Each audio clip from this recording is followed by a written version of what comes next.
Nah, Bapak, Ibu, dan saudara-saudara sekalian, saya pada kesempatan ini diminta untuk berbicara tentang strategi dan teknik renegosiasi kontrak bisnis pasca wabah COVID-19 di Indonesia. Kalau bisa, Saudari Dea dibuat di slideshow ya, di bawah itu dipencet slideshow-nya. Ya, baik. Next slide. Jadi kita tahu bahwa saat sekarang ini kita sedang menghadapi wabah COVID-19. Dan tentu ini sangat berpengaruh pada kehidupan kita sehari-hari, termasuk juga kehidupan dari perusahaan, perekonomian, ya, pemerintahan, dan seterusnya, dan seterusnya. Jadi tentu banyak hal yang kita harus sesuaikan dengan kondisi yang ada sekarang ini. Nah, dalam konteks seperti itu, kita tahu bahwa banyak prestasi dalam kontrak itu juga tidak dapat dijalankan selama wabah COVID-19 masih berlangsung. Ya, jadi saya nggak mengatakan bahwa semuanya, karena ada juga kontrak-kontrak yang masih bisa berjalan, ya, tetapi tidak semua bisa berjalan. Nah, pihak yang harus melakukan prestasi pun kerap meminta melakukan penundaan. Nah, penundaan ini dasarnya adalah force majeure, ya, karena COVID-19 ini sesuatu yang sebenarnya tidak diduga sama sekali ketika kontrak itu dibuat dan hendak dilaksanakan. Nah, force majeure ini disebut sebagai keadaan memaksa. Nah, perlu saya sampaikan dalam kesempatan ini bahwa kalau kita bicara force majeure, tentu ini bukan berkaitan dengan pengakhiran, apalagi pembatalan kontrak. Ya, force majeure itu hanya penundaan terhadap prestasi yang seharusnya dilakukan. Kecuali, ada kecualinya. Kecuali kalau misalnya dalam ilmu pengetahuan itu force majeure yang sifatnya absolut. Jadi force majeure itu ada dua, ada yang sifatnya absolut, ada yang sifatnya relatif. Kalau sifatnya absolut, kalau objeknya itu sendiri hilang. Ya, ambil contoh force majeure yang objeknya itu hilang adalah seorang yang ingin membawa kuda balapnya untuk diikut sertakan dalam suatu turnamen, katakanlah di Semarang. Lalu kuda balap itu dibawa naik kereta dari Jakarta ke Semarang. Nah, dalam perjalanan itu tiba-tiba ada kilat, ya, petir yang kemudian mengenai kuda tersebut, akhirnya kuda itu mati. Nah, dalam kondisi seperti itu, kilat itu tentu petir itu sesuatu yang tidak diduga. Dan itu mengakibatkan kuda mati, force majeure. Tapi pertanyaannya adalah, apakah kemudian bisa digantikan? Apakah ini cuma penundaan? Tentu jawabannya tidak. Karena kuda balap itu tentu tidak mungkin tergantikan.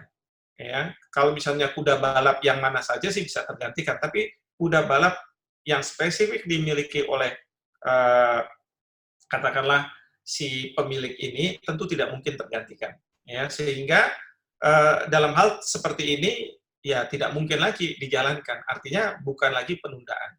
Tetapi kalau kita bicara penundaan, itu konteksnya adalah pada saat sekarang mungkin tidak bisa dijalankan, tapi pada saat force majeure itu hilang, sudah tidak ada lagi wabah COVID-19, tidak ada lagi, maka prestasi itu akan dijalankan.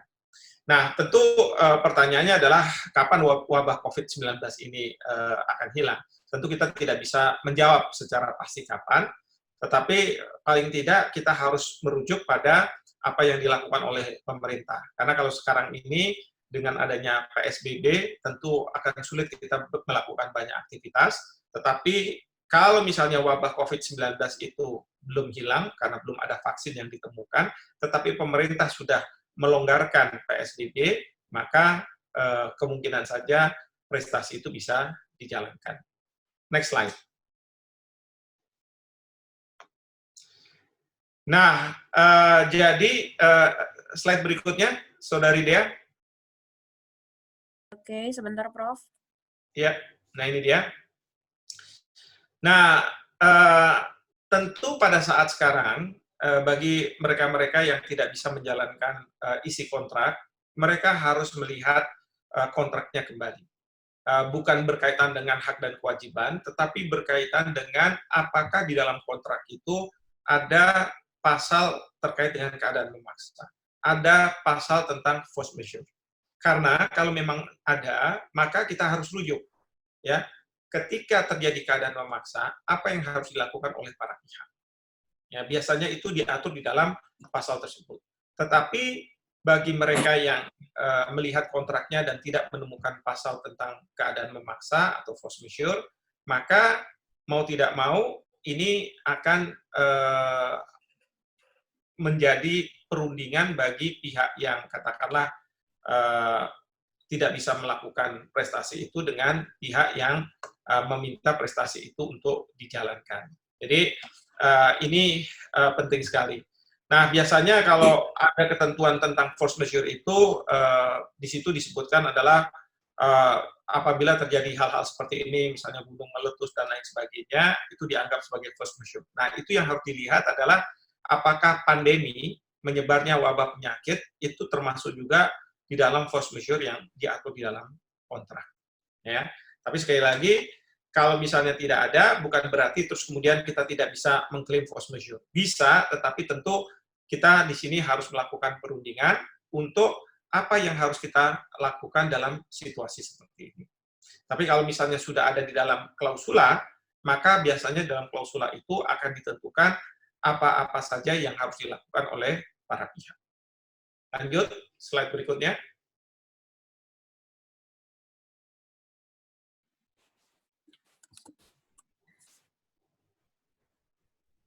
Nah, jadi ini ya, sekali lagi saya di sini katakan bahwa terjadinya force majeure itu tidak berarti pengakhiran dari suatu perjanjian, apalagi pembatalan suatu perjanjian. Memang kemarin waktu ada Kepres 12 kalau saya tidak salah yang diluncurkan oleh pemerintah tahun 2020 ini ya berkaitan dengan adanya pernyataan bahwa ini merupakan bencana non alam. Banyak yang mendiskusikan apakah dengan keluarnya Kepres ini berarti sudah ada force majeure. Ya.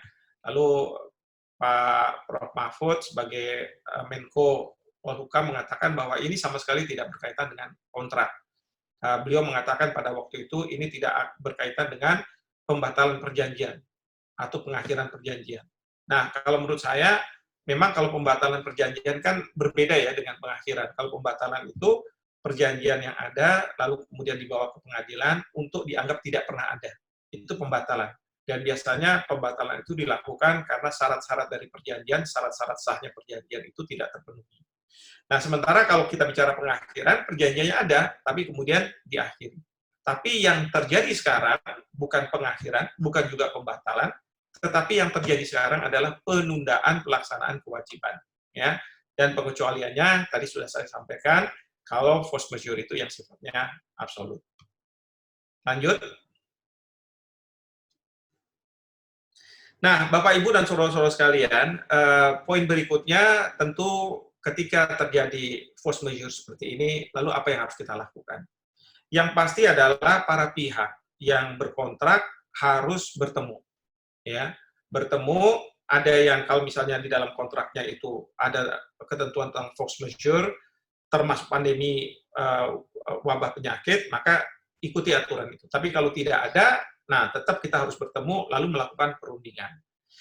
Saya ingin menggarisbawahi di sini bahwa ketika kita melakukan perundingan, maka harus dilandasi dengan itikat baik dari kedua belah pihak. Ya, jadi bukan istilahnya menang-menangan atau saya pokoknya menuntut hak saya harus dilaksanakan, yang satu mengatakan saya tidak mungkin melaksanakan, bukan. Tapi harus ada itikat baik. Dan itikat baik ini saya ingatkan bahwa ada di dalam pasal 1338 ayat 3 dari Kitab Undang-Undang Hukum Perdata. Di situ dikatakan bahwa suatu perjanjian itu harus dilaksanakan dengan itikat baik. Jadi dalam proses berjalannya perjanjian itu dilakukan dengan itikat baik. Bahkan banyak juga ahli yang mengatakan bahwa itikat baik ini harusnya juga dilakukan sebelum kontrak itu berjalan sampai dengan kontrak itu berjalan dan kemudian berakhir. Jadi harus ada itikat baik. Jadi ini yang perlu saya garis bawahi di sini, ada itikat baik. Lalu pertanyaannya adalah bagaimana teknik dan strategi yang harus kita lakukan. Coba kita masuk ke slide yang berikutnya. Nah, jadi Bapak Ibu sekalian, bagi pihak yang terkena dampak dari COVID-19, ketika mereka melakukan perundingan, maka strategi yang pertama adalah Bapak Ibu harus mendapatkan simpati dari mitra. Ya, artinya kita bukan kemudian menceritakan dulu tentang kesulitan kita, tetapi kita akan membawa mitra kita untuk memahami bahwa COVID-19 ini sesuatu pandemi yang katakanlah tidak hanya berlaku di lingkungan Bapak Ibu sekalian, di satu wilayah mungkin, tetapi di Indonesia. Bahkan ini sudah global. Artinya di mana-mana terjadi seperti ini. Sehingga strategi untuk kita bisa memperoleh jalan keluar yang baik, maka kita harus mendapatkan simpati dari mitra. Kalau mitra merasa bahwa, oh iya, memang ini sesuatu yang saya harus pahami, bahwa pelaksanaan dari perjanjian tidak mungkin dilakukan sepenuhnya sebagaimana yang ada di dalam perjanjian. Jadi, sekali lagi, penting sekali untuk Bapak Ibu sekalian, dapatkan simpati dari mitra. Yang kedua, sampaikan bahwa wabah COVID ini telah berdampak secara signifikan bagi pelaksanaan perjanjian Bapak Ibu sekalian. Ketika saya sampaikan wabah COVID ini telah berdampak, harus disampaikan secara rinci. Kenapa sampai terdampak? Ya, apakah itu berkaitan dengan sumber daya manusia yang tidak bisa menjalankan? Apakah itu berkaitan dengan perizinan yang tidak didapat dari pemerintah untuk menjalankan kewajiban tersebut, prestasi tersebut, atau yang lainnya. Jadi harus rinci, sehingga mitra itu merasa bahwa ini bukan, kalau bahasa anak muda sekarang, kaleng-kaleng gitu ya, tetapi benar-benar dampak signifikan sehingga atau dari pihak kita, pihak yang melaksanakan kewajiban itu memang benar-benar tidak bisa melakukan prestasi ini. Dan kemudian yang ketiga adalah tentu Bapak Ibu juga harus punya empati. Empati terhadap apa? Kesulitan yang dialami oleh mitra karena kita tidak bisa melaksanakan kewajiban.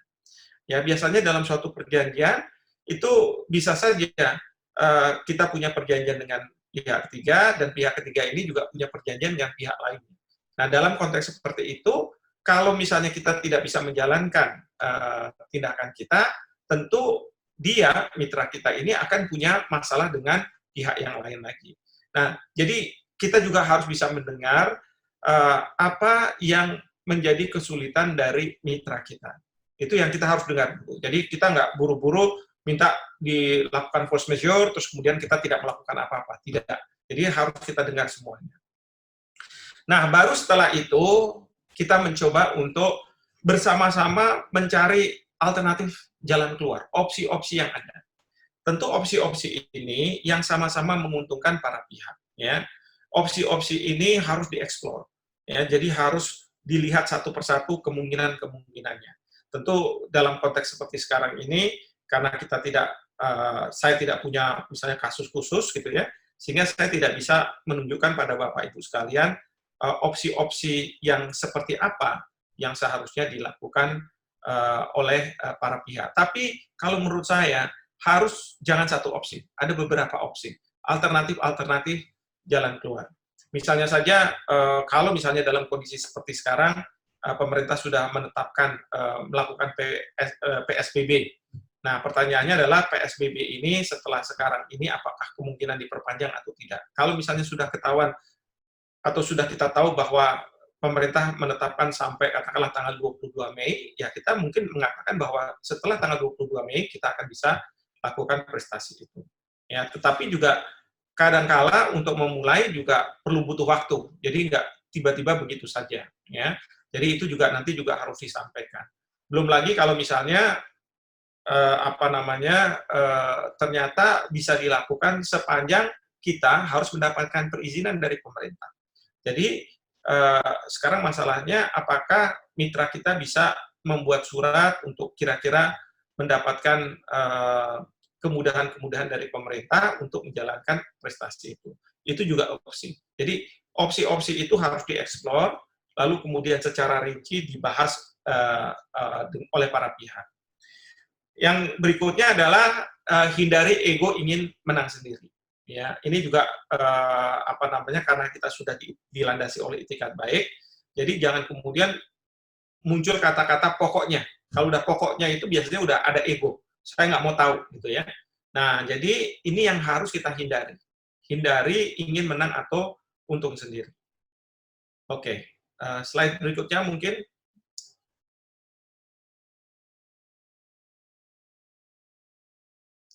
Nah, ini yang saya juga ingin sampaikan, hindari sedapat mungkin pendekatan hukum, ya. Jadi, biasanya kalau misalnya ada orang melakukan one prestasi, langsung dibilang, "Pokoknya saya gugat." Udah pokoknya kayak begitu, udah susah, ya. Jadi, sedapat mungkin kita hindari pendekatan secara hukum, tapi kita mencoba untuk melihat secara komersial itu, apa sih yang kita bisa lakukan. Jadi Bapak Ibu dan saudara-saudara sekalian, saya ingin menyampaikan di sini bahwa dalam kondisi force majeure ini, ya, ini bagi satu pihak mungkin dianggap sebagai suatu keadaan memaksa, tapi oleh pihak lain dianggap sebagai suatu one prestasi. Karena kalau misalnya orang hukum itu biasanya memang melihat satu fakta tidak dari satu perspektif yang sama. Ambil contoh, kalau misalnya saya naik ojek, saya selalu apa namanya memberi contoh ini. Saya naik ojek, sudah sepakat katakanlah 40.000 sampai di tujuan tertentu, sudah sepakat, lalu sudah jalan, tapi baru jalan sebentar, katakanlah 10 menit, 15 menit, bannya kempes, ya kan? Nah, kalau dari sisi tukang ojek, tentu dia akan mengatakan saya tidak bisa menjalankan prestasi ini karena ban kempes itu dianggap sebagai force majeure, sesuatu yang di luar dugaannya dia. Oleh karena itu, dia akan minta kepada saya, tolong dimaafkan, dan kita tunda dulu sampai kemudian force majeure itu hilang. Artinya, ban itu sudah tidak kempes lagi, sudah ditambal dan lain sebagainya, baru kemudian dia akan jalankan. Tapi dari sisi saya sebagai penumpang, tentu saya akan mengatakan bahwa, oh tunggu dulu, kalau misalnya seperti ini, saya akan terlambat sampai ke tujuan tersebut. Kalau saya terlambat, ini akan merugikan secara material kepada saya. Saya nggak mau, saya minta itu diperlakukan sebagai kewajiban yang Anda harus lakukan. Ya. Nah, kalau misalnya sampai Anda tidak bisa menjalankan itu, maka saya akan tuntut nih. Tuntutannya apa?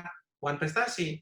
Karena kalau misalnya force majeure, itu tidak bisa dijadikan dasar untuk menuntut. Karena force majeure itu istilahnya memberikan maaf. Tetapi kalau misalnya one prestasi, itu bisa dijadikan dasar untuk menuntut. Ya. Nah, kalau misalnya kita naik pesawat juga seperti itu kan. Jadi kalau misalnya ada kerusakan teknis atau ada hal-hal tertentu yang dialami oleh maskapai, biasanya mereka akan membuat pengumuman bahwa apa namanya, penerbangan harus di-delay karena alasan teknis. Nah, di situ kita ya sebagai penumpang kita bisa punya dua reaksi. Pertama, menyetujui, ya sudahlah kita bisa memahami sehingga saya akan memberikan maaf. Tapi bisa juga yang kedua adalah kita tidak menyetujui itu diperlakukan sebagai force majeure, ya, dengan kita pergi ke resepsionnya lalu bilang bahwa saya minta ada jalan keluar, saya karena harus hadir di tempat tertentu, ya. Nah, bisa saja jalannya keluar yang diberikan oleh pesawat itu, maskapai itu adalah dia akan merefer kita pada penerbangan dari penerbangan lain, maskapai lain, untuk kemudian saya bisa diangkut atas biaya dia. Atau mungkin ada cara-cara lain gitu ya, naik penerbangan berikutnya dan lain sebagainya. Yang intinya adalah ya sudah kita carikan jalan keluar. Jadi ini sebenarnya negosiasi ya. Jadi kita harus punya apa namanya upaya untuk melakukan negosiasi, tetapi jangan kemudian menyelesaikan ini dengan pendekatan hukum. Jadi itu yang kalau negosiasi itu disebut sebagai penyelesaian secara musyawarah dan mufakat. Ya. Nah, kemudian yang berikutnya adalah apapun kesepakatan yang dicapai itu harus dibuat secara tertulis, ya. Dan kemudian jadikan amandemen atas perjanjian terdahulu. Ya, jangan sampai kemudian itu dibuat secara lisan. Terutama sekali bagi perjanjian-perjanjian yang mengatakan amandemen bisa dilakukan ya sepanjang dilakukan secara tertulis. Kalau kita lupa untuk apa namanya menuangkan apa yang sudah disepakati itu dalam bentuk tertulis, saya khawatir kalau misalnya di kemudian hari ada masalah lalu dibawa ke pengadilan, nanti menjadi alasan bagi pihak lainnya mengatakan bahwa kan kalaupun ada amandemen harus dilakukan secara tertulis. Nah, ini tidak ada secara tertulis, jadi saya nggak mau nih. Nah, kira-kira seperti itu. Dan kemudian yang terakhir, jangan lupa di dalam premis perjanjian, biasanya perjanjian untuk mengamandemen ini, bahwa amandemen ini dilakukan karena adanya wabah COVID-19. Ya, siapa tahu perjanjian ini berlaku untuk jangka waktu yang lama, lalu kemudian orang lupa, ya, sehingga mereka bertanya-tanya kenapa pada waktu itu sampai perjanjian ini diamandemen. Tapi kalau misalnya di dalam perjanjian itu, di dalam premisnya yang para pihak merangkan hal-hal sebagai berikut terlebih dahulu, gitu ya, bahwa dengan terjadinya pandemi COVID-19, sulit untuk menjalankan prestasi bahwa dan seterusnya dan seterusnya. Nah, itu jadi itu juga penting sekali untuk Bapak Ibu buat dan apa namanya dituangkan di dalam perjanjian yang tertulis itu. Baik, saya kira selanjutnya terima kasih nih ya Bu Dea ya. Next slide. Next slide. Oke. Ya, jadi itu dulu yang bisa saya sampaikan. Siapa tahu kita nanti bisa lebih banyak berinteraksi dengan tanya jawab dari Bapak Ibu sekalian. Jadi saya sudahi presentasi saya sampai di sini dulu. Terima kasih dan Assalamualaikum warahmatullahi wabarakatuh. Baik, Prof.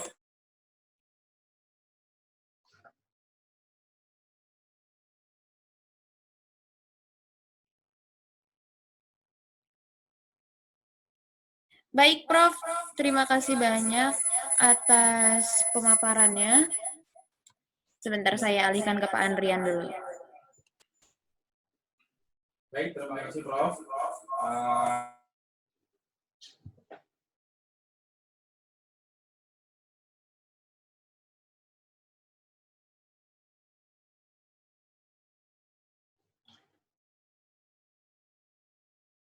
Bu Dea, Pak Adrian belum dibuka kayaknya ininya.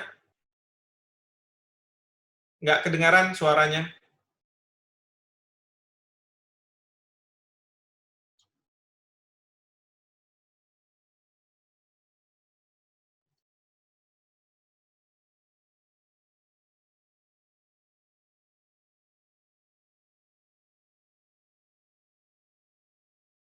Baik, Prof. Terima kasih pemaparannya. Nah, setelah selesai, Bapak Ibu sekalian, jadi kita akan buka tanya jawab. Nah, di sini peraturannya pertanyaan harus disampaikan di kolom chat. Untuk pertama ini kita buka satu sesi pertama kita buka 3 pertanyaan dulu ya, Prof ya. Ya, baik. 3 penanya. Ini ada pertama dari Andreas Teddy. Andreas Teddy 1 pertanyaan tapi ada 3 nih, Prof. Ini saya bacakan ya, Prof ya. Baik. Nah, di kolom chat juga ada. Yang pertama itu izin bertanya permasalahan hukum dengan mitra-mitra di daerah sebagai debitur menghadapi 3 jenis fasilitas kredit dari 1. Bank swasta nasional, modal kerja dan investasi. Yang kedua, bank asing, itu kartu kredit. Dan yang ketiga, itu koperasi simpan pinjam. Nah, bagaimana teknik dan strategi renegosiasi kontrak menghadapi ketiga jenis kreditur tersebut? Itu dari Andreas Teddy, Prof. Nah, kalau boleh langsung saya jawab aja dulu boleh, supaya nggak lupa karena ini panjang. Jadi begini, kalau misalnya terkait dengan bank swasta, terus kemudian ada juga koperasi dan bank asing, ya. Nah, ini yang kita harus maaf, kita tidak bisa jalan sendiri. Jadi yang kita harapkan adalah ada lembaga tertentu, lembaga misalnya perlindungan konsumen, bahkan otoritas yang mengatakan bahwa apa yang harus dilakukan. Setahu saya kalau misalnya di dunia perbankan itu ada OJK, ya, dan OJK sudah membuat aturan-aturan di mana misalnya kita yang punya hutang ke pihak ketiga atau misalnya dalam konteks leasing juga itu diberikan kesempatan untuk tidak melakukan pembayaran cicilan pada bulan-bulan di mana ada pandemi COVID-19 ini. Jadi itu yang kita harus lakukan. Tetapi kalau misalnya kita sendiri yang melakukan, posisi tawar kita itu tidak kuat. Karena mereka bisa aja bilang, saya nggak mau tahu, gitu ya, seperti itu. Kecuali kalau kita sebagai pihak debitur yang jumlah utangnya besar, sehingga mereka punya concern. Tapi kalau misalnya jumlahnya itu tidak besar, mereka akan mengatakan demikian. Nah, oleh karena itu, kalau menurut saya strateginya adalah kita harus ke otoritas yang ada, otoritas jasa keuangan mungkin. Kalau koperasi kita harus mungkin ke Kementerian Koperasi atau ke lembaga-lembaga konsumen. Dan kalau misalnya sulit lagi, tentu kita bisa menyampaikan itu ke media. Apalagi sekarang ini sosial media itu bisa dimanfaatkan. Ya, jadi kayak kemarin ada beberapa waktu yang lalu ada mereka-mereka yang terbelit hutang, katakanlah begitu, karena mereka mencicil mobil ya untuk Grab dan lain sebagainya. Lalu dia dengan sosial media dia menyampaikan. Dan ketika itu viral sampai ke katakanlah otoritas sampai ke pemerintah, nah pemerintah kemudian memikirkan bagaimana mereka ini harus dibantu. Ya, tapi kalau misalnya kita sebagai debitur dengan utang yang besar, ya tentu bukan begitu caranya. Tetapi dengan cara kita harus bertemu dengan banknya, dan banknya juga pasti punya concern kalau misalnya sampai kita tidak bisa melakukan pembayaran untuk selamanya, sehingga perlu ada restrukturisasi. Di sini ada negosiasi yang dilakukan antara bank dengan debitur. Kira-kira seperti itu, Pak Adrian. Baik, terima kasih Prof. Itu tadi Pak Andreas tadi untuk jawabannya. Selanjutnya Prof, ini dari Ibu Linda Ketaren. Ini salam sehat Prof. Bagaimana kalau proyek sudah dilaksanakan dengan BUMN, kemudian pembayaran ditunda dengan alasan dana dialihkan untuk penanggulangan COVID-19? Apakah strategi yang dilakukan sehubungan dengan dana yang juga sangat dibutuhkan bagi perusahaan? Silakan Prof. Ya, yang pasti dana dari BUMN yang dialokasikan untuk penanganan COVID-19 ini ya banyak juga yang terkena dampaknya. Tapi begini, kalau menurut saya kita harus bertemu dengan BUMN tersebut dan menyampaikan yang seperti tadi saya katakan, kita harus mendapatkan empati dari mereka. Tadi Ibu Linda sudah mengatakan bahwa kalau tidak saya dapatkan uang ini, maka ini akan berpengaruh pada saya, berpengaruh pada para pekerja saya, ya, berpengaruh pada katakanlah kegiatan-kegiatan lain yang harusnya saya lakukan, ya, karena tumpuan saya adalah pada itu dan pekerjaan sudah selesai. Nah, harapan kita adalah dari pihak BUMN tersebut dia bisa memahami. Dan kemudian ya tentunya tidak semuanya dialokasikan untuk BUMN gitu ya, tapi bisa juga dialokasikan untuk COVID-19, tapi bisa juga untuk dilakukan pembayaran terhadap misalnya pihak yang diwakili oleh Ibu Linda atau oleh Ibu Linda sendiri. Ya, tapi kalau misalnya tidak, ya paling tidak mereka akan membayarkan jumlah tertentu dengan harapan bahwa nanti kalau sudah selesai maka jumlah yang lainnya akan dibayarkan. Nah, cara lain sebenarnya kan bisa saja BUMN tersebut dia pinjam dari bank BUMN lainnya atau bank BUMN yang kemudian bisa membantu klien dari Ibu Linda atau Ibu Linda sendiri. Jadi ada sebenarnya opsi-opsi yang bisa dieksplor dalam kaitan ini, ya, sebelum kita mengatakan bahwa wah ini kalau kayak begini saya gugat gitu ya. Saya rasa tidak seperti itu. Karena kalau misalnya dari posisi, mungkin posisi dari perusahaan yang Ibu Linda wakili atau Bu Linda, posisinya di atas angin. Karena kita sudah melakukan prestasi, tinggal sekarang kita mendapatkan pembayaran. Cuman permasalahannya adalah dari pihak BUMN itu ketika mau melakukan pembayaran, mereka bilang bahwa kami ini oleh pemegang saham disuruh untuk mengalokasikan dana kami untuk menanggapi atau merespon COVID-19 ini. Seperti itu. Baik, terima kasih Prof. Itu tadi ya, Bu Linda, pertanyaannya telah terjawab. Selanjutnya dari Bahtera Gurning, Prof. Ini saya agak cepat ya, karena memang agak banyak pertanyaannya, jadi biar Prof bisa juga memberikan jawaban kepada kita. Ini dari Bapak Bahtera Gurning. Prof, seandainya renegosiasi kita lakukan pada buruh dalam suatu perusahaan yang berjumlah ribuan, misalnya perusahaan tidak sanggup membayar upah saat ini 100%, dikarenakan situasi COVID-19 membuat bahan baku produksi tidak lancar importnya, dan order customer banyak yang di-cancel, dan pengiriman ekspor sulit dilakukan ke negara yang di-lockdown. Pertanyaan yang kami sampaikan, seandainya renegosiasi sudah berulang kali dilakukan perundingan, tapi tidak mencapai kesepakatan, bagaimana menurut Prof?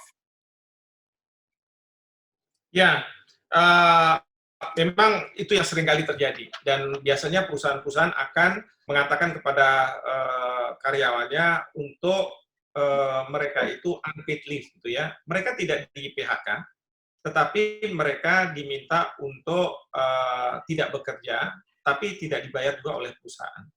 Ya, tapi ada juga yang tidak unpaid leave, mereka paid leave, tapi bayarannya itu tidak 100% sebagaimana mereka terima, tetapi hanya sekian persen.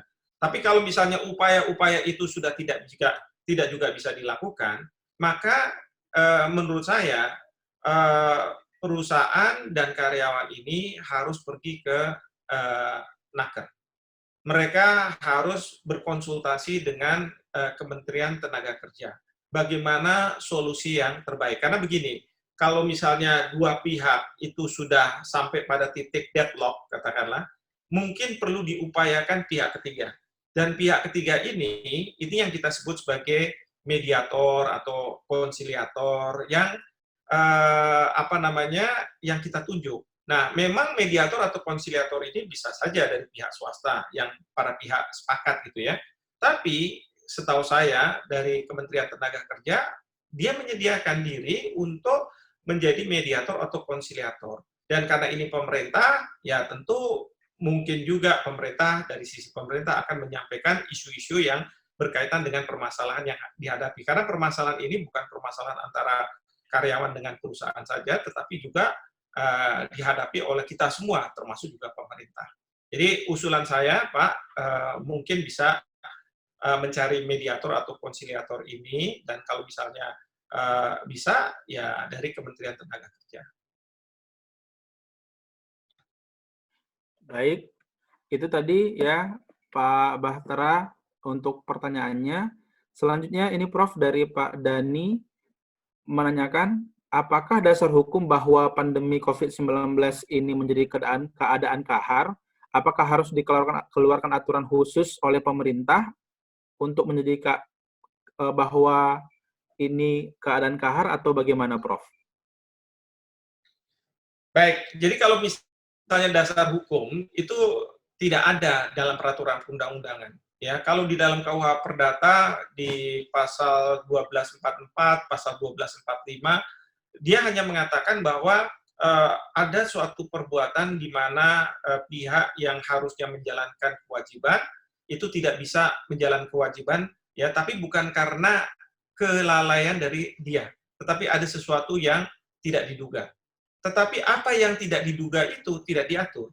Nah, biasanya dalam suatu perjanjian itu yang dijadikan dasar hukum. Ada kesepakatan yang disepakati oleh para pihak, apa yang dimaksud dengan force majeure, apa yang dimaksud sebagai keadaan memaksa.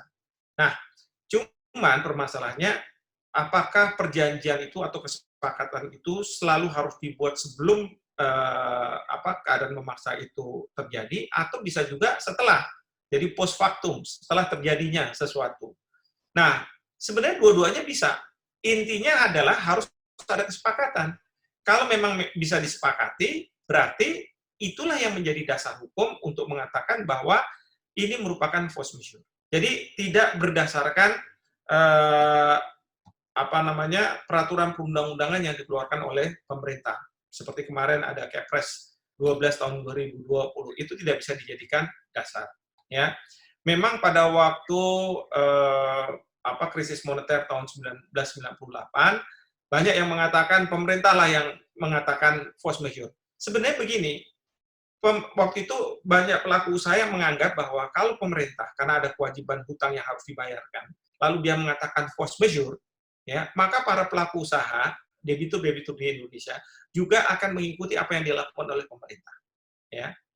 Tapi kalau dalam situasi sekarang, itu kan agak berbeda. Ini bukan kaitannya dengan misalnya krisis moneter, tapi ini krisis global. Kalau krisis moneter waktu kemarin mungkin di regional tertentu, di tempat lain tidak. Tapi kalau sekarang ini global. Yang kedua adalah sebenarnya pemerintah tidak dalam posisi juga dia punya hutang kepada pihak lain, gitu ya. Apakah ke World Bank, IMF, dan lain sebagainya. Sehingga dia tidak juga mau melakukan pernyataan bahwa ada suatu force majeure dalam hubungan pemerintah dengan IMF sehingga bisa diikuti oleh para pelaku usaha. Ya, jadi sekali lagi kalau ditanya dasar hukumnya adalah perjanjian itu sendiri, kesepakatan itu sendiri yang dibuat oleh para pihak. Baik, terima kasih Prof. Ini mungkin ada juga beberapa yang sama tadi pertanyaannya, ini bisa menjawab pertanyaan tersebut. Selanjutnya Prof, ini ada dari Pak Artia Saur. Ini bertanya, pemberi kerja atau mitra tetap melakukan tender di tengah pandemi. Dan ada beberapa persyaratan baru yang perlu disiapkan oleh peserta tender, namun dengan kondisi pandemi seperti ini, hal itu sulit dilakukan. Nah, apakah yang dapat dilakukan peserta tender tersebut? Mengajukan keberatan atau bagaimana? Mengingat hal tersebut sangat merugikan calon peserta tender apabila kemudian dinyatakan tidak lolos karena tidak mampu menyediakan persyaratan yang dibutuhkan dalam tender tersebut. Bagaimana, Prof?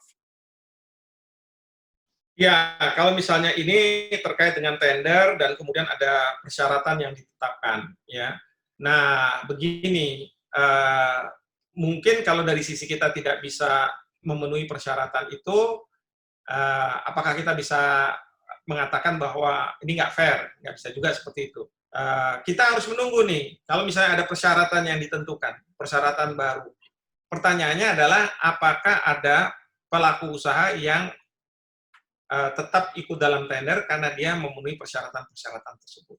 Tapi kalau misalnya ternyata tidak ada yang mengikuti tender tersebut karena persyaratannya terlalu berat, gitu ya, ya berarti kan pihak yang melakukan pengadaan barang atau jasa itu harus mengulang lagi, dan tentu dia harus menyesuaikan syarat-syarat yang ditentukan, karena syarat-syaratnya mungkin terlalu tinggi untuk dipenuhi, atau kalaupun dipenuhi biayanya akan sangat fantastis, jadi tidak mungkin. Jadi mau tidak mau kita ya harus menunggu, kalau menurut saya. Baik, terima kasih Prof. Ya, memang harus menunggu di situ. Ini Prof, dalam kondisi dari Pak Samsir, dalam kondisi force majeure sementara, apakah sifat kesementaraan tersebut dapat menjadi materi perselisihan atau perdebatan begitu, Prof?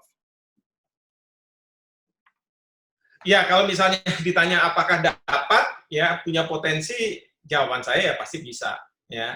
Dan disinilah kemudian apakah ini sementara atau tidak sementara, para lawyer akan diminta untuk mewakili kepentingan dari para pihak, ya.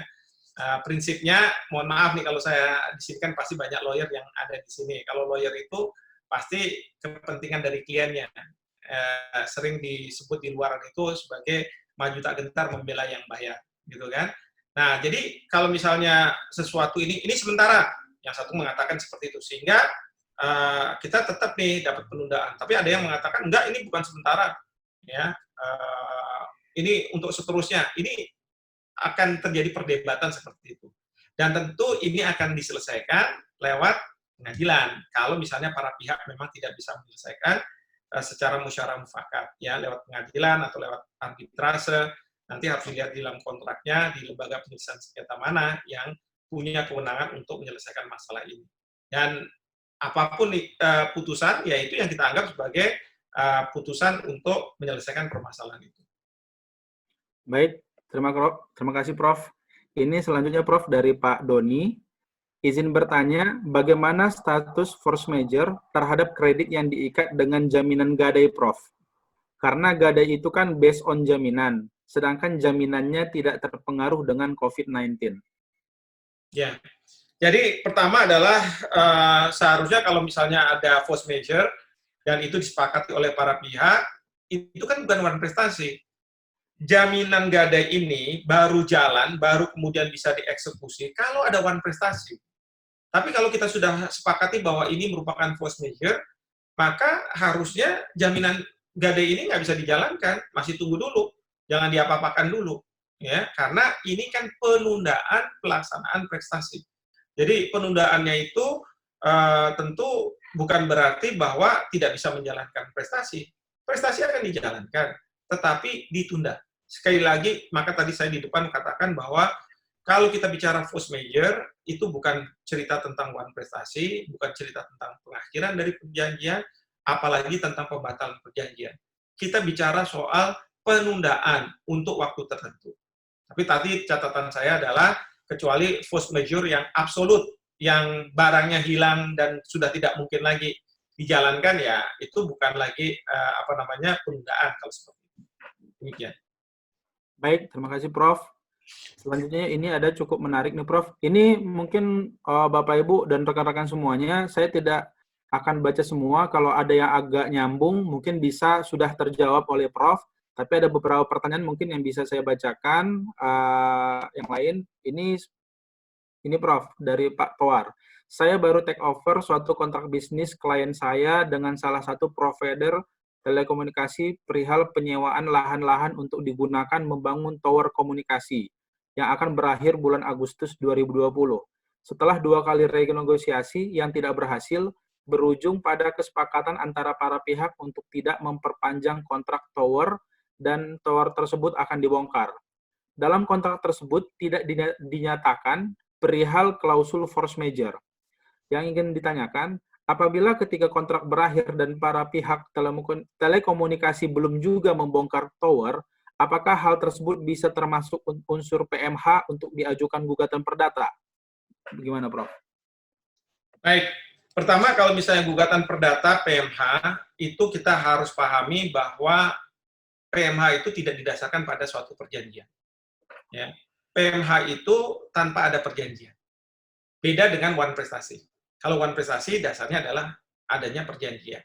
Ya, jadi kalau misalnya saya waktu dulu belajar di Fakultas Hukum, dicontohkan oleh dosen saya, kalau saya menabrak mobil orang lain, tentu orang lain itu dirugikan. Lalu orang lain itu minta ganti rugi dari saya. Lalu saya jawab, loh saya kan nggak punya perjanjian sama Anda, ya, sehingga saya nggak punya kewajiban untuk membayar ganti rugi tersebut. Nah itu tidak bisa. Karena apa? Kewajiban saya membayar ganti rugi kepada pihak yang saya tabrak itu dasarnya adalah pasal 1365 KUH Perdata tentang perbuatan melawan hukum. Jadi itu harus kita harus saya bedakan antara PMH dengan one prestasi. Kalau one prestasi ada perjanjian, dan kalau misalnya perjanjian itu mengatakan bahwa begini dan prestasi itu tidak dijalankan, maka muncullah one prestasi. Nah, karena dari pertanyaan ini tadi ada cerita kontrak bisnis, tapi kok ujungnya PMH. Nah, itu yang saya terkejut gitu ya, kok ada PMH. Tapi ya, kadangkala di dalam praktek sudah ada perjanjiannya, sudah jelas perjanjiannya, masih juga dimasukkan sebagai PMH. Ya, kalau misalnya ada lawyer yang saya tanya, kok kamu kayak begitu? Ya, namanya juga nyoba, Prof. Masa aja nggak bisa gitu ya. Nah, mungkin saja itu terjadi gitu ya. Tapi harus dibedakan antara one prestasi dengan PMH. Nah, lalu terkait dengan kasusnya ini, kalau sudah direnegosiasi, sudah sepakat tidak diperpanjang, lalu harus ada pembongkaran, lalu mungkin ada situasi seperti ini, dan pembongkaran tidak bisa dilakukan. Padahal dalam perjanjian itu tidak ada ketentuan mengenai force majeure. Kalaupun ada ketentuan tentang force majeure, tidak ada ketentuan yang mengatakan wabah penyakit, gitu ya, pandemi. Nah, kalau misalnya seperti itu tadi, maka seperti saya tadi sampaikan, bahwa ini yang harus kita rundingkan bersama. Karena force majeure itu, apa yang kita sepakati sebagai force majeure itu, tidak selalu ya sebelum kontrak itu dibuat. Tetapi pada waktu terjadinya force majeure, itu kemudian kita sepakati. Itu yang saya sebut sebagai post factum, setelah kejadian itu ada. ya. Nah, ini yang terus kemudian bagaimana perundingan itu, tadi itu strateginya. Ya, kita harus dilandaskan pada etikat baik, lalu kita harus bisa memahami mendapatkan empati, lalu kemudian kita juga bersimpati dan lain sebagainya. Seperti itu, Pak Adrian. Baik, Prof, terima kasih. Kalau ini, Prof, tentang BUMN juga, tapi agak terbalik dengan pertanyaan sebelumnya. Ini saya adalah vendor lokasi di Jakarta, sementara mitra saya adalah BUMN lokasinya di Bandung. Dalam kontrak sangat jelas diatur perihal force majeure. Kami sudah mengajukan amandemen sesuai persyaratan, surat dari lembaga tertentu yang menyatakan COVID-19, namun ditolak oleh mitra dengan alasan mereka dapat izin beroperasi dari Kementerian Perindustrian. Nah, di sini BUMN-nya. Kemudian kami kirim barang pada saat PSBB, namun dalam perjalanan kami diputar balik oleh aparat. Kami sudah menunjukkan bukti pemulangan kami, namun mitra tetap tidak ada rasa simpati. Nilai kontrak kami miliaran, sementara kami akan rugi sangat besar bila dinyatakan terlambat. Mohon tanggapannya dan bagaimana strategi atau langkah hukum terbaik untuk terhindar dari kerugian yang akan kami terima. Ya, kalau udah seperti kayak begini, ini kan kita sudah berupaya keras untuk bisa memenuhi prestasi kita ke Bandung, gitu ya. Memang di pemerintah juga ada konflik juga nih, aturan-aturan yang dibuat. Ada yang mengatakan bahwa tidak boleh, tapi kemudian kementerian lain mengatakan bahwa kalau yang esensial ini boleh, gitu ya, sehingga harusnya bisa jalan. Tapi di lapangan nanti kita berhadapan dengan petugas-petugas yang dia juga tidak dalam level yang katakanlah seperti mereka-mereka yang di atas yang paham dan lain sebagainya, tapi melaksanakan tugas saja sehingga tidak membolehkan, ya. Tapi kita sudah berupaya. Nah, kalau misalnya terjadi seperti ini, saya mungkin mengusulkan adalah mau tidak mau kalau ini BUMN, kita membuat semacam surat kepada Kementerian BUMN menjelaskan permasalahan yang kita hadapi. Karena kalau misalnya dari BUMN-nya itu bersikukuh dan minta pokoknya harus dijalankan kewajiban, sementara kewajiban itu kita sudah coba upayakan tapi tidak mampu dan kemungkinan kita akan dikenakan denda yang besar dan itu akan berakibat pada perusahaan kita, ya berbagai opsi harus kita lakukan, opsi untuk musyawarah mufakat ini. Nah, salah satunya adalah kita menulis surat kepada Kementerian BUMN untuk kemudian mendapatkan arahan. Harapan kita sebagai pemegang saham dia bisa memahami, lalu sebagai pemegang saham akan minta BUMN-nya itu untuk bisa tidak terlalu menang-menangan lah gitu ya. Jadi harus bisa memberikan relaksasi terhadap pelaksanaan karena kita menghadapi COVID-19 ini. Saya rasa itu. Tapi bisa juga nggak harus langsung ke Menteri BUMN ya, mungkin ke komisarisnya atau ke pihak-pihak tertentu yang mungkin bisa punya suara sehingga direksi itu bisa mencoba untuk memahami permasalahan. Ya, tapi syukur-syukur kalau misalnya komisarisnya juga khawatir, ini harusnya ke menteri, ya sudah, kita harus ke menteri sebagai pemegang saham. Baik, Prof, terima kasih. Ini, Prof, ada terkait ini KUA Perdata. Di pasal 1244 kan disebutkan salah satu unsur yaitu kejadian tidak terduga terkait dengan kondisi pandemi ini. Apakah unsur tersebut dapat diterima, mengingat sebelumnya telah ada informasi pandemi dari negara asal yang barangkali bisa membuat berbagai pihak melakukan antisipasi. Terima kasih, Prof. Itu bagaimana? Jadi gini, kalau misalnya wabah penyakit itu ada tingkatannya, ya. Ada tingkatannya di mana terjadi di satu lokalisasi, lalu tidak berdampak pada tempat-tempat lain. Ada kejadian di satu negara, tapi tidak berdampak pada negara-negara lain. Nah, ternyata WHO itu kan juga menerapkan tingkatan-tingkatan ini, karena dia melihat secara global seluruh dunia, gitu ya. Awalnya WHO masih mengatakan bahwa ini bukan pandemi yang punya skala sampai dunia, gitu ya. Ini masih bisa dianggap diselesaikan di Cina, ya, di Wuhan bahkan. Pada waktu itu bisa dikonten di Wuhan. Sehingga WHO tidak mengatakan bahwa ini pandemi gitu ya. Walaupun kita sudah tahu, sudah mendengar. Kalau saya nggak salah akhir Desember, bulan Januari itu sudah mulai seperti itu. Ya, maka sekarang Presiden Trump juga ingin supaya dibuka investigasi karena ada kekhawatiran jangan-jangan WHO ini terlambat memberitahu kepada kita bahwa ini sudah merupakan pandemi sejak misalnya bulan Januari, sehingga kita harusnya waspada. Ya. Dan kita tahu juga di Indonesia pada awal-awal, kalau saya nggak salah masih bulan Februari, Bapak Menteri Kesehatan masih dengan percaya diri, tenang mengatakan bahwa enggak, ini tidak akan masuk ke Indonesia dan lain sebagainya, ya kan?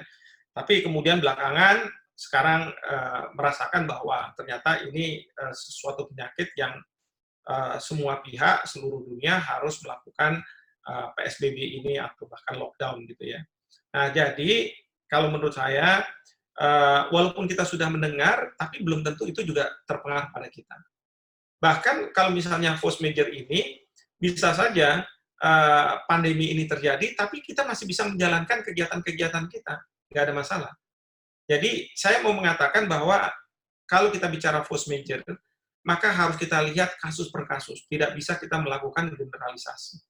Ya, tidak bisa kita melakukan generalisasi, harus kasus per kasus terhadap pihak-pihak yang tidak bisa menjalankan kewajibannya karena terjadinya pandemi ini, tentu dia akan mengatakan, saya ini tidak dalam posisi prestasi, tapi ada force majeure. Tapi untuk mengatakan bahwa saya terkena force majeure ini, kalau tidak ada kesepakatan di dalam perjanjian, maka kesepakatan itu ya harus didapat persetujuan dari pihak yang tidak terkena force majeure bahwa mereka juga sepakat bahwa ini merupakan force majeure. Seperti itu. Baik, Prof. Mungkin ini saya ambil 2 pertanyaan lagi aja ya. Ini Prof, izin bertanya, kami dari perusahaan tambang yang berpusat di Jakarta, tapi site di Banjarmasin dan beberapa site lainnya mau melakukan efisiensi atau PHK unpaid leave beberapa karyawan. Anggaplah telah sepakat dengan perusahaan dengan karyawan untuk dilakukan PHK. Pertanyaannya, dalam hal karyawan yang terkena PHK, bagaimana memulangkan mereka ke rumah mereka masing-masing dari site? Sedangkan sekarang PSBB atau ada larangan mudik. Perusahaan sudah oke untuk membayarkan biaya transportasi pulang, tapi terkendala bagaimana cara mereka untuk bisa pulang. Jadi tidak ada win-win solution. Karena staf yang di PHK itu tidak digaji dan tidak bisa dipulang. Bagaimana solusinya menurut Prof? Ya, kemarin ini Bapak Presiden membedakan antara mudik dan pulang kampung ya. Mungkin dalam konteks seperti ini, karena kalau misalnya mudik itu kayak saya berasal dari Blora gitu kan, lalu kemudian saya sehari-hari tinggal di Jakarta ya, dari tahun ke tahun di Jakarta, lalu kemudian saya pulang ke Blora, itu konteksnya adalah saya mudik gitu kan. Tapi kalau saya pulang kampung, itu ceritanya adalah saya sekarang ada di Jakarta, kampung saya ada di Blora, lalu kemudian saya tidak punya pekerjaan lagi di Jakarta, lalu yang akan saya lakukan daripada saya tinggal di Jakarta, nasib saya akan terlunta-lunta, lebih baik saya pulang kampung, gitu kan? Nah, memang ini yang terus kemudian bagi aparat penegak hukum itu kerepotan untuk menentukan apakah ini orang yang mudik atau mereka yang pulang kampung. Nah, kalau menurut saya harusnya paling tidak dari perusahaan membuat surat jalan yang mengatakan bahwa para karyawan yang katakanlah sudah di PHK ini sebenarnya mereka dalam perjalanan untuk kembali ke kampung mereka, ya, dan tidak akan kembali ke site.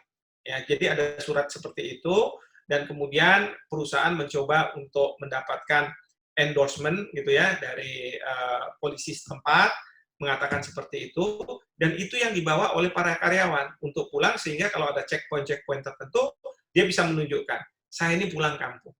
Ya. Tapi catatannya ketika dia sampai ke kampungnya dia, bukan berarti langsung dia bisa berhubungan dengan keluarganya, dengan masyarakat, atau pulang sampai rumah, gitu ya. Bisa saja di dalam kampungnya dia ini, atau tempatnya ini, dia harus dikarantina selama 14 hari. Kalau sudah lewat 14 hari, barulah kemudian mereka bisa masuk. Tapi kan isu yang ditanyakan pada saya adalah bagaimana bisa melewati proses yang ada checkpoint dari pemerintah ini. Ya. Jadi sekali lagi, diupayakan dari perusahaan untuk memberikan surat jalan dan kemudian mendapat endorsement dari otoritas setempat gitu ya. Karena saya yakin otoritas atau Pemda setempat, bahkan juga kepolisian juga nggak mau kalau misalnya ada orang yang tinggal di situ tidak ada pekerjaan ya, terus dia nggak ada ini ya, ya lebih baik kalau dia mau pulang kampung ya kembalilah ke kampungnya dan kemudian apa namanya ya berkumpul dengan keluarganya, tapi tidak untuk kembali lagi. Kira-kira seperti itu.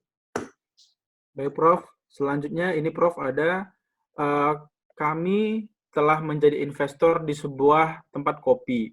Namun si debitur menggunakan uangnya untuk dipakai membangun lahan kosong di sebelah tempat kopi tersebut, sehingga pembangunan di tempat kopi menjadi mangkrak. Namun debitur mengatakan bahwa dia sanggup membayar sewa kontraknya. Tapi tiba-tiba debitur tidak sanggup membayar jaminan uang kontraknya dengan dalil force majeure akibat COVID-19. Apakah debitur termasuk dalam kelalaian atau force majeure, Prof? Mengingat sebenarnya sudah dikasih duit, tapi dia malah menggunakan untuk ke yang lain dulu dengan alasan, oh ini bisa kok nanti saya bayarkan gitu. Itu masuk kelalaian atau force majeure, Prof? Ini pertama ya, jangan sampai ada pihak yang seharusnya menjalankan kewajiban, ya, lalu dia tidak menjalankan kewajiban. Kebetulan ada COVID-19 ini, lalu dipakai alasan itu. Itu juga tidak beretiket baik kalau menurut saya. Ya, itu tidak boleh seperti itu. Ya. Kan biasa tuh kalau misalnya kita punya kewajiban, tiba-tiba tidak bisa melaksanakan kewajiban. Alhamdulillah ada pandemi kayak begini. Lalu kita bilang, oh kita juga kena force majeure ya, tolong ya saya. Tunggu dulu. Ya. Nah, ini yang tentu dari pihak kreditur mengatakan bahwa mohon maaf tidak bisa. Ya. Dan bukannya tidak mungkin bahwa permasalahan seperti ini bisa berujung ke lembaga penyelesaian sengketa. Ya, karena apa? Yang satu merasa harusnya dikaitkan dengan pandemi, yang satu, oh ini nggak ada kaitannya sama pandemi, walaupun memang ada pandemi. Maka tadi yang saya katakan, wabah COVID-19 ini bukan berarti langsung kita bisa generalisasi bahwa ini merupakan suatu force majeure yang tidak bisa dijalankan oleh pihak yang harus menjalankan kewajiban. Baik, Prof. Mungkin satu lagi ya, Prof. Ini ada tentang PKPU, Prof. Ya. Juga. Dalam proses perdamaian PKPU, debitur meminta penundaan pembayaran terhadap kreditur sesuai dengan perjanjian perdamaian yang disepakati dengan alasan force majeure. Apakah hal tersebut dimungkinkan dilakukan oleh debitur sementara klausul force majeure tidak diatur dalam perjanjian perdamaian? Mohon tanggapannya, Prof. Ya, sebenarnya sama saja tadi ya, bahwa kalau tidak diatur itu bukannya tidak mungkin. Ya, kalau tidak diatur itu bisa saja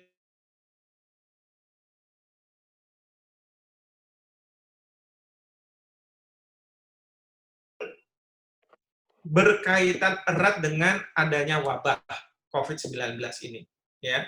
Karena apa? Kalau tidak ada kaitannya erat dengan COVID-19, ya sebenarnya dia bisa jalan kemudian dia juga ikut-ikutan minta supaya diberlakukan force majeure, ya. Dan dari pihak krediturnya tentu bisa saja mereka berbeda pendapat. Oh tidak, seperti itu, ya. Jadi terus terang Saudara Adriansyah ya, saya rasa Justitia Training Center ini membahas mengenai permasalahan ini timely, waktunya sangat tepat. Kenapa saya katakan waktunya sangat tepat? Karena kita nggak bicara lagi tentang force majeure, apa ini dan sebagainya. Tetapi kita bicara soal, oke, ini terjadi katakanlah kondisi seperti ini. Lalu apa yang bisa kita lakukan? Apakah ini force majeure atau bukan? Tadi sudah saya bahas, dan kemudian apa yang menjadi strategi? Ya, untuk kita bisa mengatakan bahwa ini force majeure dan tolong dipahami.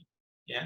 Tapi kalau misalnya ternyata dasar untuk mengatakan force majeure ini tidak ada, tidak kuat, bahkan gitu ya, ya tentu kita tidak bisa mengatakan bahwa oh iya karena ada COVID-19 ini saya tidak bisa menjalankan kewajiban. Itu kalau menurut saya udah tidak punya itikat baik untuk menjalankan perjanjian. Seperti itu. Baik, terima kasih Prof atas jawaban-jawaban dan diskusi yang telah disampaikan. kepada seluruh peserta juga, Bapak, Ibu, dan rekan-rekan sekalian. Terima kasih banyak atas kepercayaannya untuk mengikuti diskusi dengan Justitia Training Center. Dan mohon maaf saya sampaikan apabila dalam tadi diskusi masih ada beberapa pertanyaan yang belum sempat saya bacakan untuk dijawab oleh Prof. Karena jika kita bacakan semuanya, mungkin waktu kita tidak cukup, karena waktu juga lah yang memisahkan kita. Jadi semoga yang telah didiskusikan dan yang telah dijawab oleh Prof tadi itu bisa mewakili pertanyaan-pertanyaan dari Bapak Ibu sekalian dari manapun berada. Nah, seperti yang disampaikan Prof tadi, bahwa saat ini kita sudah tidak lagi mendiskusikan dan memperdebatkan tentang force major ataupun one prestasi, tapi kita sudah berbicara bagaimana strategi melakukan renegosiasi terhadap kontrak bisnis saat dan pasca COVID-19 ini. Semoga dengan mengikuti diskusi ini, Bapak Ibu sekalian yang menjalankan kontrak ataupun yang menjadi pendamping dalam memberikan masukan-masukan atau advice kepada klien bisa menerapkan ilmu yang didapatkan hari ini untuk bisa memberikan konsultasi atau advice yang terbaik bagi Bapak Ibu dan klien Bapak Ibu sekalian. Saya Andrian Satyawarman, Presiden Direktur Justitia Training Center, mengucapkan undur diri dan menyampaikan terima kasih banyak kepada Prof selaku narasumber dan kepada seluruh peserta dan tim Justitia Training Center. Selanjutnya saya serahkan kepada Mbak Dea selaku MC untuk menutup acara. Terima kasih. Oke, terima kasih banyak Prof atas waktunya. Terima kasih juga kepada Bapak dan Ibu yang sudah berpartisipasi dalam forum diskusi atau fokus online-nya Justisia pada kesempatan kali ini. Jangan lupa untuk like, follow, dan subscribe YouTube-nya Justitia di Justisia Training Center. Dan juga jangan lupa untuk follow Instagram-nya Justitia di @justitia_training, karena nanti akan ada banyak informasi-informasi terkait dengan pendidikan yang akan kita selenggarakan, dan juga yang pastinya pendidikan-pendidikan yang diselenggarakan bareng sama Prof Hik gitu. Nah, untuk kegiatan sama Prof Hik kita akan ada lagi kegiatan itu di minggu depan. Nanti posternya akan muncul nih di sebelah sini. Nah, ini dia posternya Bapak dan Ibu, boleh untuk diikuti. Untuk pendaftaran bisa menghubungi nomor telepon yang tertera, nanti juga akan ada nomor teleponnya yang dituliskan di bawah sini. Terima kasih atas waktu dan perhatiannya. Selamat menunaikan ibadah puasa bagi yang menjalankan. Wabillahi taufiq wal hidayah. Wassalamualaikum warahmatullahi wabarakatuh. Sampai ketemu lagi.